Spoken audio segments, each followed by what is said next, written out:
All right. Well, I'm back. It appears that Google and YouTube's age restriction verification on social media is affecting my account right now. So I can't rectify this. So if you're dropping something in the chat, I can't see it. I do apologize on that because that's kind of key to lives. I mean, why would you do a live if you can't see the chat? As far as I can tell from my brief research, that's what's going on. But let me check again. If not, I'm just going to wait till there's a few people here and we're going to just run it. And we'll go without the feedback, which kind of sucks. So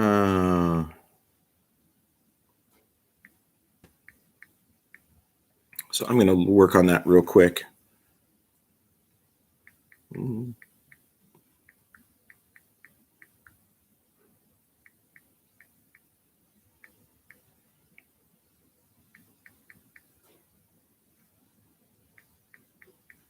Let's see if we can find that answer.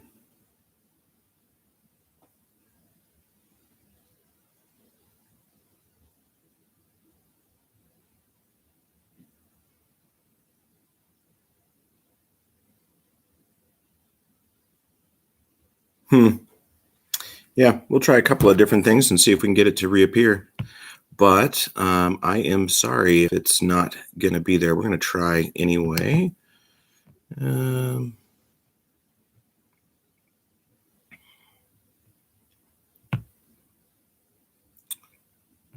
Let's see. See if this can. Of course, yeah, it's not going to let me save that.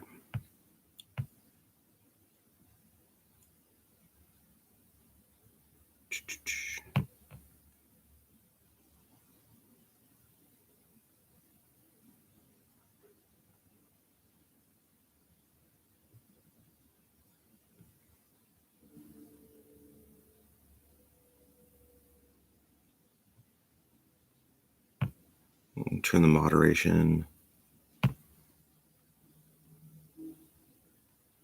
off. We'll see if that can. Let's see if that can do it.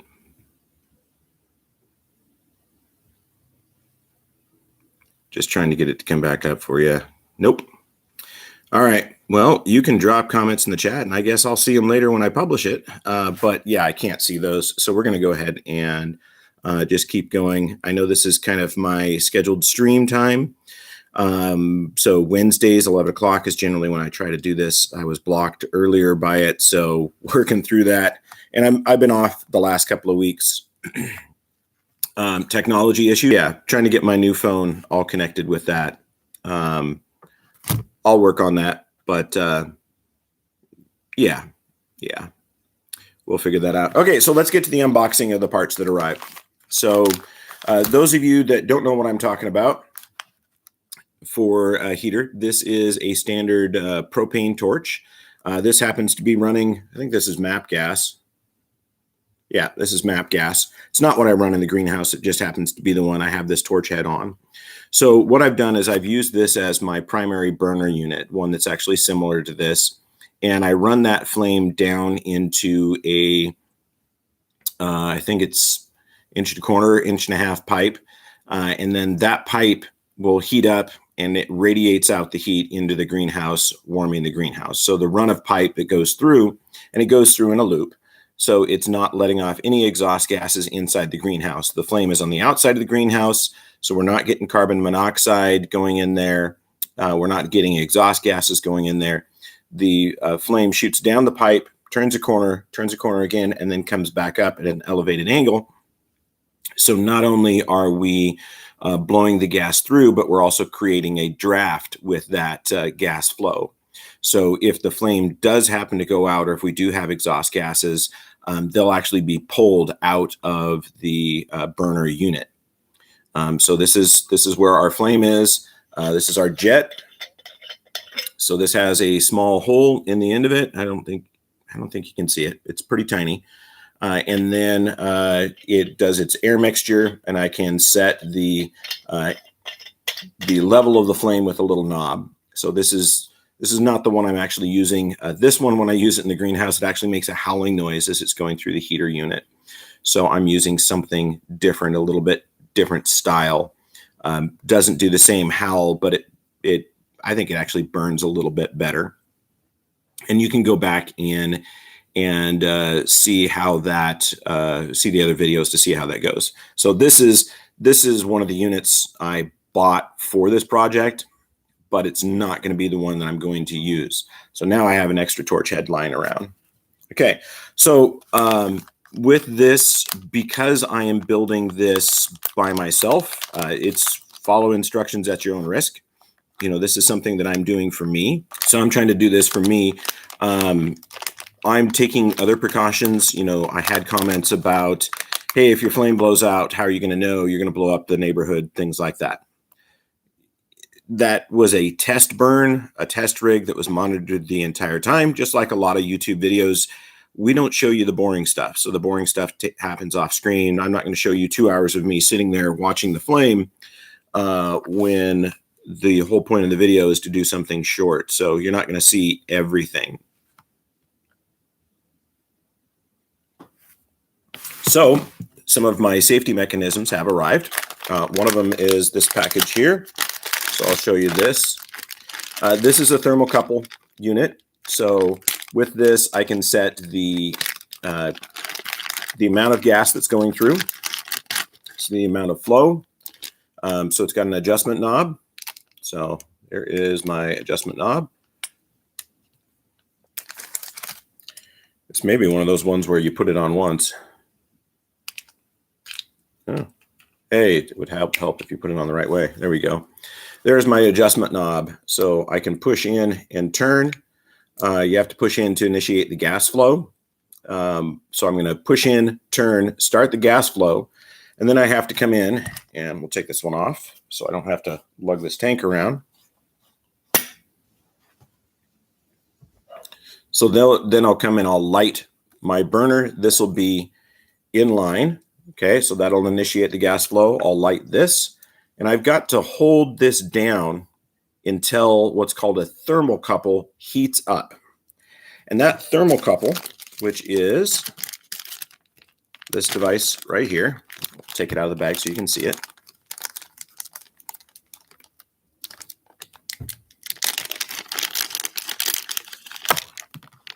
Don't want to lose my pieces. They're the only ones I got to fit this unit.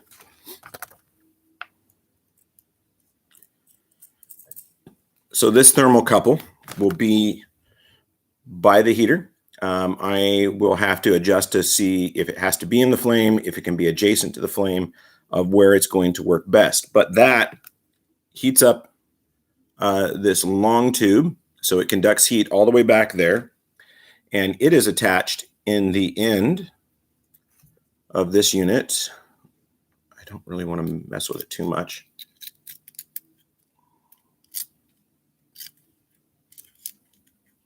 So that thread's in there.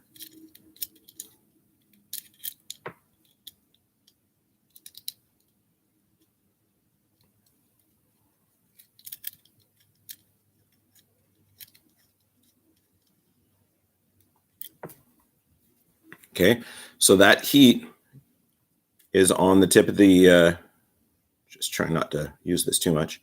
The tip of the thermocouple, it transfers all the way down through this copper tube down to a valve unit. So this heats this up. I don't know if they're using wax or something like that. Some valves, if you think like a thermostat, actually uses a wax.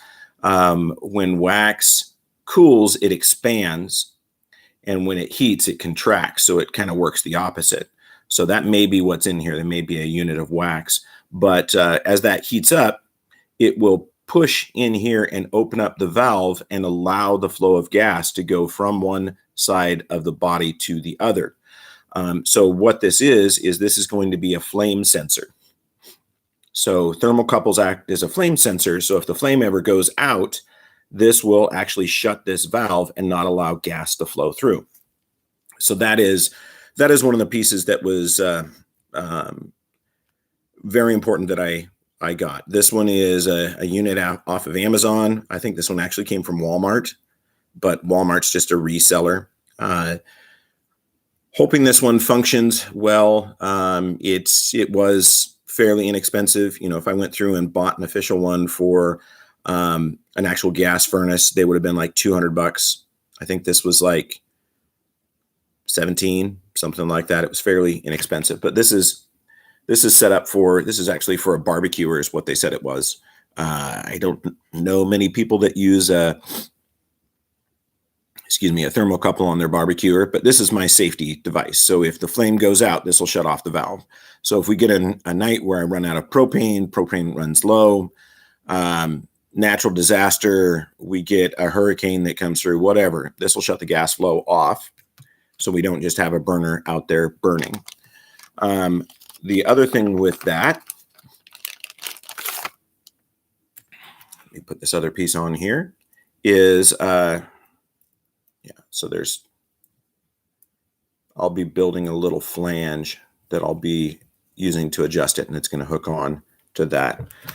So that'll manage my flow of gas, so I won't have to worry about gas flow at the wrong time or when the flame's out. The bad thing is with thermocouples, it does take a while to heat them up. So you do have to heat them with the flame to allow them to open the valve and allow the flow of gas to go. And they do go bad. So with this, the goal is once I light my burner unit, that it will stay lit for, well, until I change the tank. So I'm not going to be using small propane tanks. I use these for the test just in case something went wrong. It was a small volume of propane, but I'm actually going to be using larger propane cylinders, the kind that you would like heat a camper with. You know, if you think of what goes on a camper, that would be that. Okay, so the idea is for this to be a self-contained system. So it will manage itself when I'm not there. It's not going to run on a thermostat. I'm going to set that temperature myself just by gauging the weather, and just increase or decrease the gas flow will be how we will adjust the temperature on that. So the burner is just going to run 24 hours a day. It's a small flame, right? So this isn't like a large barbecuer. It's probably 4 or 5 times the volume of like a pilot light. So it's a fairly small amount of gas. I'm assuming that propane tank is going to last me a week, maybe more. I don't know. It's, you know, the bottles that you put them on last several hours, and that's a small volume of propane. And the one I used was actually partially used. So it should run for quite a while. Okay, so that's one part. So that is our burner unit, our safety shutoff valve. And then the next thing, we need to have some way to move the heat in the greenhouse around. And we're using a lot of that energy in there just to heat the greenhouse, but there is a way that we can actually capture some of that heat to help move the air in the greenhouse itself around. Okay, so let me get the next thing. Live in a rural area, or you have lived in a rural area, you might have actually seen one of these. This is a heat-powered fan. This uses a special electronic device. I believe if I got the right name, it's a Peltier. This is something that the transference of heat across the surface of the Peltier actually creates electricity. So one side of it is hot, one side of it is cold, and that movement of those electrons, the movement of the heat across it, there it isn't, whatever.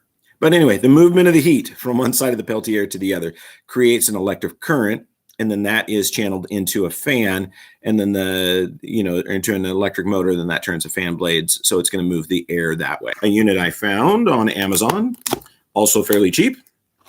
It seems like the cheapest parts of this build are some of the fancier bits. So we'll do kind of an unboxing. Let's bring you a little bit lower. We'll just see what it comes with.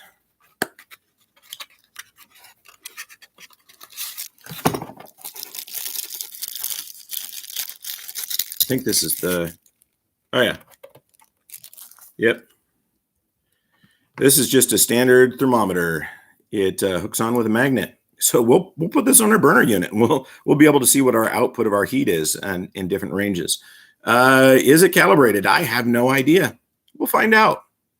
It's direct from China, so I don't know. So there's There's, oh, hey, look, it's got a little handle so you can pull it on and off. That's handy. All right.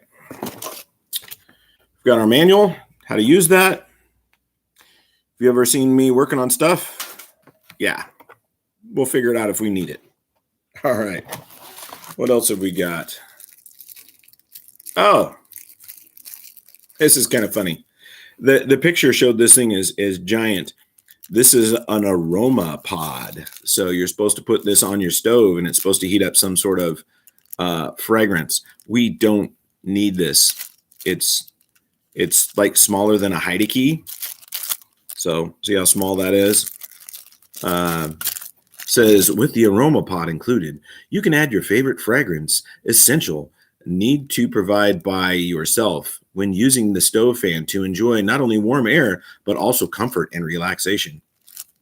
Okay. Okay. Let's open this up. That is the tiniest sliding metal box that I have seen in a very long time. I don't know. It's kind of cute. You put like some fish hooks in there and a couple of sinkers and a little bit of fishing line and make that into, I don't know, an emergency fishing kit. I don't know. That's kind of pointless for me. That's not anything we're going to be using, but it's kind of funny because it's in there. Okay, let's take out the rest of the unit.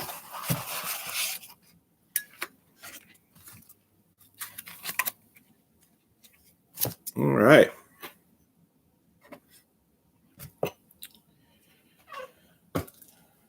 So this is our Peltier powered fan.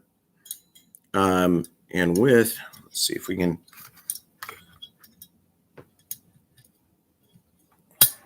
There we go. There's a little hanger unit on it. So this is going to be where it, some sort of metal there. I don't know what that's for.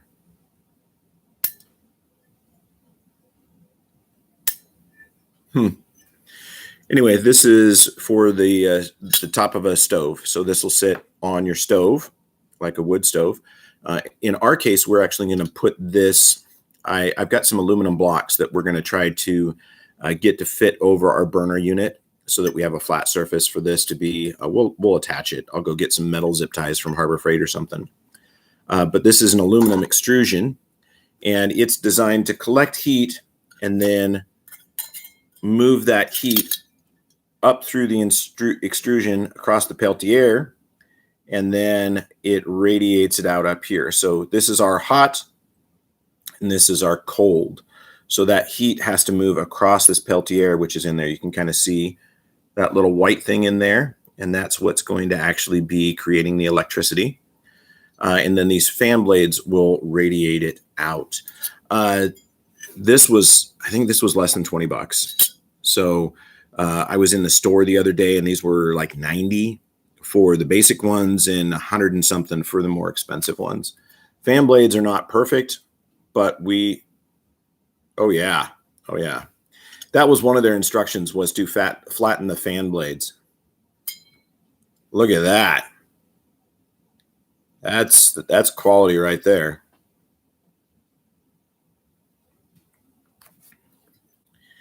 Good thing I am sheet metal worker. Looks like this side here has been bent down. So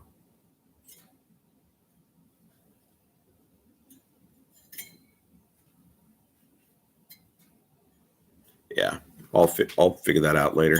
But anyway, yeah, if we heat that up on that side, it will make that Peltier create electricity, which powers a little tiny motor, which is in that little, looks like it's a hexagonal box. And then that's going to move heat. That fan's going to move the air away from the heater. So that is our Peltier fan. So the idea behind all of this, oh, it's oily. The idea behind all of this is it's going to be a self-contained system. So the gas bottle is going to be outside.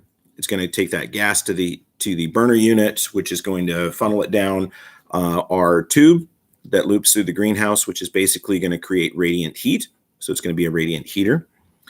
Then the Peltier fan is going to heat up, and it's going to draw air across that tube and help move it more efficiently through the greenhouse. So we don't get just one hot spot where that air is coming up in one edge of the greenhouse. We're going to get that to move throughout the greenhouse. So, I mean, ideally, I would have a longer tube, and maybe in the future, that's what we'll do, is we'll do a longer tube that goes from one side of the greenhouse to the other. But at this point, because of the location it's at, it's on the protected side of the greenhouse. So wind blows in one direction, pretty much like 95% of the time that it's blowing here, it's coming in one direction. So it's coming out of the west and heading towards the east, almost always. If it's coming in a different direction, it's usually because we have a big storm, like a thunderstorm or something coming through. So the idea is, you know, with the little loop, it's self-contained, it's protected from the wind, and I'm going to be building a framed housing around that burner unit. So it's going to be protected from the weather too. So I'm trying to think of everything that we're going to need. I think pretty much everything that we're using is pretty similar to like a standard ducted heater. So, you know, it's got a burner unit, it's a sealed unit. The exhaust gases go outside. They don't come into, they don't enter into the home space. But yeah, it's self-contained. So the propane is going to be what powers everything. So it's going to create the heat from the burner. That heat from the burner is then going to be used to turn the fan. And then that whole system is self-contained, and we don't have to worry about that. So that's where we're going to be on that. So that is our little Peltier heater. I think that's about everything. I haven't seen a single person pop into the live stream. That's got to be because of the age verification stuff, which sucks. I don't know. I was hoping to talk a little bit more about this, but you know what? Maybe what I'll do in addition to the live is I will shoot a video about this, and then we'll talk a little bit more about it. I can edit it, upload it. I'll reply to the comments, but that might be a better way to do it. But anyway, I thought that was interesting, and the build for that's going to come probably this weekend when I have a little bit more time to cut things apart and work to design that. And I'm also going to shoot a short video. Where is it? You can kind of see there are some amaryllis behind me. Yep, I think, yeah, that one right there. That's the double. That's the double amaryllis, kind of the candy cane stripe. I was going to include those in here, but the lighting's not super great for that. So I'll try to shoot some other video about that. But the amaryllis have come up. Something I did a video, didn't get a lot of interest. I guess amaryllis isn't not as popular as I thought it was, but yeah. So anyway, I think we're going to go ahead and wrap this. I haven't seen anybody pop into the stream. If you are there, it doesn't tell me you're there. So I think we're going to wrap this, but there you go. There's an unboxing of parts for our heater unit. As always, I hope you enjoyed yourself. I hope you learned something. Ag Teacher Thoughts out.